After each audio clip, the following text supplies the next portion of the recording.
Although the restomod industry is flourishing, there are still many intriguing vintage models that are excellent candidates for modernization.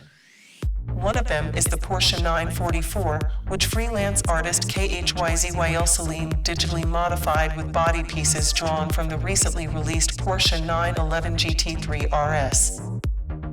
The 944 Turbo RS, as the Kyza refers to it, has components from Porsche's contemporary design language and seems to be prepared for the racetrack. Modern LEDs on a tinted backdrop have been installed in lieu of the pop-up headlights up front. Sporty intakes, a splitter, and side fins modeled after the Porsche GT3 RS are all part of the updated bumper.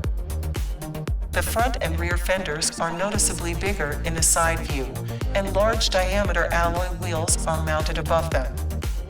Large fins connected to the side sills reinforce the aggressive aero concept. The most striking facelift is found in the back, where full-width LED taillights in the manner of the Porsche 992 are set in the midst of a big diffuser with two center-mounted exhaust pipes.